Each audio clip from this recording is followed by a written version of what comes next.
Boa noite a todos. Na videoaula de hoje, nós vamos falar especificamente do uso do Excel, o arquivo que montamos para fazer teste de hipótese, aplicado a intervalos de confiança. Com esse passo a passo, e junto com o passo a passo do teste de hipótese, teremos todas as condições para resolver todo e qualquer problema usando uma planilha Excel. Essa planilha Excel foi montada a partir do nosso livro texto, com alguns ajustes e melhorias que nós produzimos, certo? Inicialmente vamos fazer algumas recordações de conceitos fundamentais dentro da estatística descritiva. Imaginemos essa situação de 500 médicos clínicos gerais credenciados à Unimed. O desvio padrão de todos os gastos desses 500 médicos que são credenciados é de 14,55.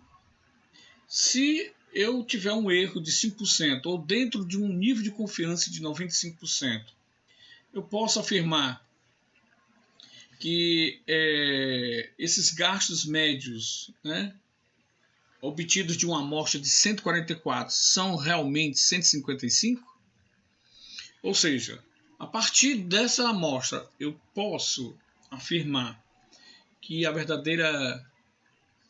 verdadeiro gasto médio de todos os clínicos gerais é de 155, considerando esse parâmetro de desvio populacional de 14,55. Tal situação é típica de problemas em que nós estamos querendo sempre fazer uma estimativa de uma média populacional. Então, quão boa é a estimativa da média de 155 para os 500 médicos clínicos gerais, na situação em particular? Então, nós chamamos isso de intervalo de confiança. O intervalo de confiança ele é sempre construído a partir de uma amostra, como veremos agora. Então, quando nós fazemos estudos de características da amostra, calculando as medidas de tendência central, média, mediana, moda, analisando curtose, analisando a simetria, nós estamos fazendo estatística descritiva. Porém, ao fazer a estatística descritiva, a gente parte para uma outra área de aplicação da estatística, que é o que a gente chama de estatística inferencial ou análise estatística para apoiar tomadas de decisões. Em outras palavras, o que nós estamos dizendo é que eu tenho uma população, por exemplo, dos clínicos gerais da Unimed, tiro uma população de estudo, de todos os médicos eu estudei tão somente os clínicos gerais, extraio uma amostra, que no caso foi de 144, e aí tiro a média, mediana, o desvio padrão e assim vai. Okay? Dessa população, eu conheço alguma característica dela. No caso específico dos médicos clínicos, era de 14,55 o desvio. Então, a inferência estatística, dentro da qual está o estudo do intervalo de confiança e os testes de hipótese, remetem ao que nós chamamos de inferência estatística, para apoiar a tomada de decisões. Ok? Então, vamos lá.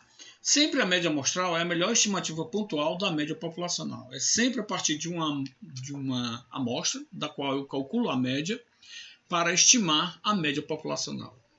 O intervalo de confiança se constitui numa área de probabilidade dentro da qual eu vou encontrar o verdadeiro parâmetro populacional, média, proporção ou variância. Sempre que eu estou fazendo estudos de intervalo de confiança, essa região de probabilidades corresponde ao que nós chamamos de coeficiente de confiança ou nível de confiança. E o seu complemento, já que a área em torno da qual se está a probabilidade é igual a 1, chamamos de alfa. A margem de erro significa que a partir daquela média amostral, quanto eu vario para mais e para menos para que eu encontre a verdadeira região de probabilidade. E a estimativa do intervalo é os limites inferior e superior, dentro do qual, para aquele nível de confiança, eu vou encontrar a verdadeira média populacional. Ok? Lembrando que nós temos sempre, né,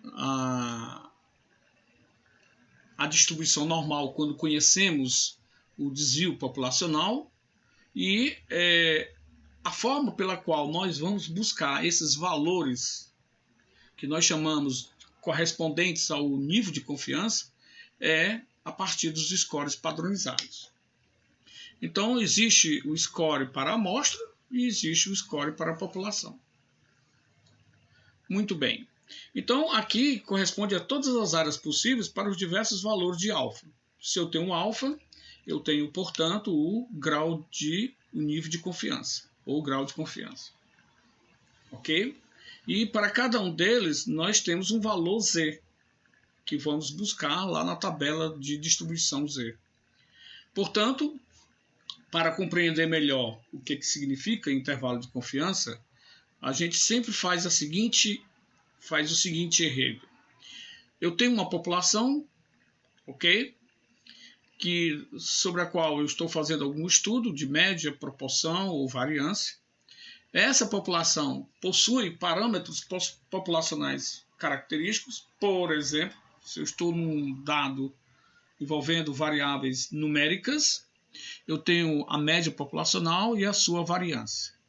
Se eu repetir 100 amostras de tamanho N, em 95%, por exemplo, nós estamos fazendo com 95%, eu vou encontrar que o mu está dentro desse limite, mais ou menos 1,96 desvio padrão populacional.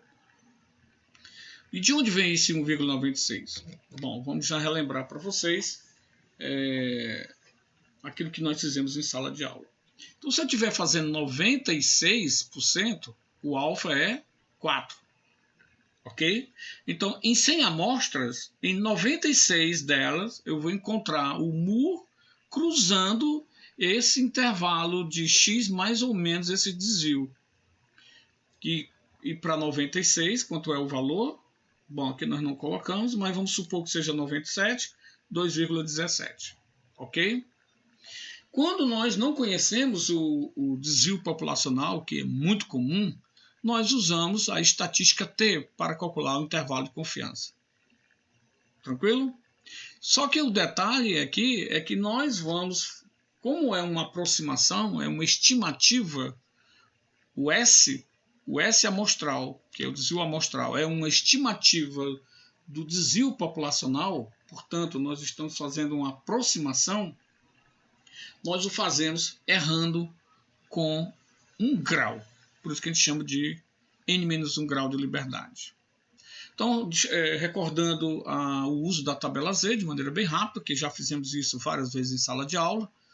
Se eu tenho um nível de confiança de 95, eu divido 95 por 2, por exemplo. 95 dividido por 2 nos dá 47,50. Se eu for para 47,50 está aqui, 1,9 mais 0,06 dá 1,96. Se eu tiver, por exemplo, o Z igual a 1,02, então a área correspondente a esse 1,02 é exatamente 0,3461. Ponto 3461 vezes 2, porque é bicaudal, eu estou falando no nível de confiança de 69% aproximadamente. E assim sucessivamente. Ok? Então, se for para uma área de 47,98, está aqui. Então, 205. E assim sucessivamente.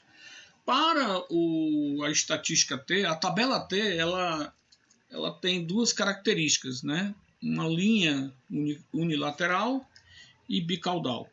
Como se trata de intervalo de confiança, eu sempre olho essa linha bilateral. Com o meu N, sabendo do meu N, eu subtraio de 1 e venho aqui para essa coluna. Então, quando eu cruzo esse valor com esse valor, eu encontro o valor da minha estatística T. Por exemplo, eu estou com um teste, eu estou com um intervalo de confiança com nível de confiança de 95%. Então, se é 95, o alfa é quanto? 5. E digamos que o meu N seja 16. N-1, que é o grau de liberdade, 15. Portanto, vai dar 2,132. Tranquilo? Aqui são as fórmulas. Não há necessidade de decorá-las, mas compreendê-las de onde vem, que nós já fizemos isso em sala de aula. Então, nós vamos para o uso direto do Excel. Então, esta é a planilha Excel, que vai apoiar a resolução dos trabalhos e também da V1, ou de qualquer outro cálculo que você venha fazer na sua empresa.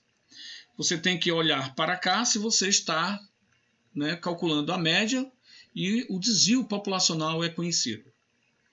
Tranquilo? Então você olha para essa aba e aí clica nela e aparece, portanto, essa área aqui toda.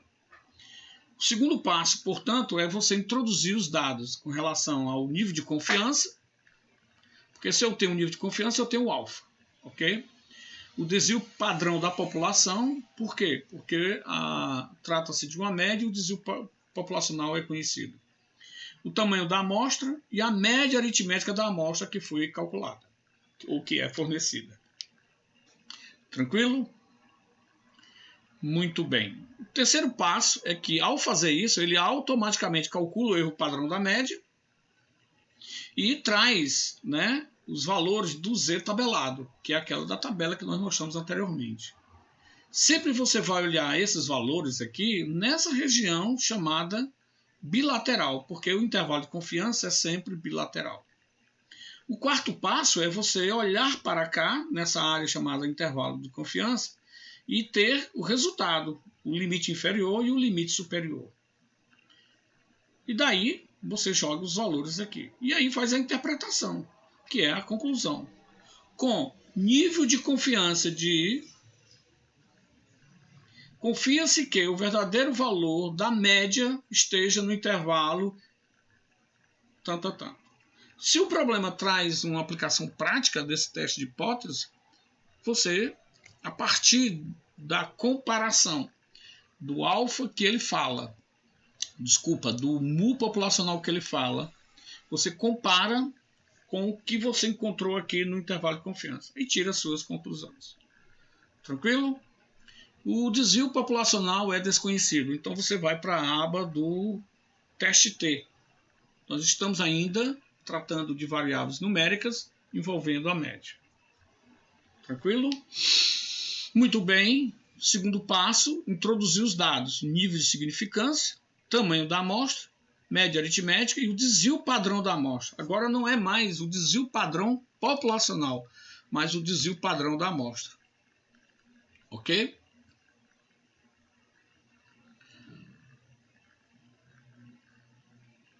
Então, e ele aqui é bem direto, né? Por favor, corrijam aqui, que ele colocou o S, o sigma, mas na verdade é o S. O quarto passo, ele já calcula os valores, né, o erro padrão, e o limite, aqui na área de teste bilateral, ele já traz os valores inferior e superior, vocês podem ver. E aí você caminha agora para o quarto passo, que é construir o intervalo de confiança para essa média. Tranquilo? E o quinto passo, da mesma forma que foi o anterior, você faz as conclusões. Tranquilo? Vamos agora para a proporção. A proporção é sempre conhecido também como envolvendo estudos para variáveis categóricas, né? Variáveis em que eu estou interessado na proporção com que algo acontece. Em alguns livros, eles chamam de P ou de Pi, certo? Eu coloquei o P porque as fórmulas que eu estou apresentando aqui vieram também de um livro que usa o P como proporção populacional. Então vamos lá. você tem que usar a aba chamada proporção como primeiro passo. Ok? Logo depois, você introduz o nível de confiança, porque nós estamos falando de intervalo de confiança. Com o nível de confiança, eu tenho o alfa, o N e o X, que aqui é a diferença de todos que a gente vinha fazendo. O X é o sucesso, são as variáveis de interesse. Então, o problema dá essa informação. E o tamanho da amostra que você está considerando. Ele automaticamente calcula a proporção da amostra, que é o X dividido por N, e calcula nessa área de bicaudal, bilateral, os intervalos Z tabelado, porque sempre a proporção é Z, distribuição Z, mais ou menos Z, que é o inferior e o superior. Quarto passo, você constrói o intervalo indo para essa área e trazendo o limite inferior e o limite superior. E constrói esse intervalo. E faz as mesmas coisas que nós fizemos antes. Né? Com nível de confiança D, confia-se que, e assim sucessivamente. Ok? Vamos agora para o S. O S é a mesma coisa. Você tem que olhar para a variância, escolhendo essa aba. Segundo passo, você introduz o nível de confiança. E pelo nível de confiança você tem o alfa, o N e o S ao quadrado, que é a variância amostral ao quadrado. Observe que muitas vezes o problema dá o desvio amostral. Então você tem que calcular essa variância, elevá-lo ao quadrado para encontrar a variância. E joga os dados aqui. Jogue com o maior número possível de casas decimais. Logo após, ele calcula o grau de liberdade e com o alfa e o grau de liberdade ele vai trazer os valores do Q quadrado tabelado, inferior e superior. E quarto passo, você vem nessa região onde ele já traz o intervalo de confiança para a variância. E aí joga os dados aqui e faz as conclusões. Com o nível de confiança D, conclui-se que o verdadeiro valor da variância populacional de tal esteja no intervalo. Tranquilo? Então era isso. E eu espero que este vídeo aula, junto com o arquivo em Excel, possa efetivamente ajudá-los a, de forma produtiva, resolver todo e qualquer problema, seja no campo dos negócios, no trabalho ou mesmo em trabalhos acadêmicos. Forte abraço. Obrigado.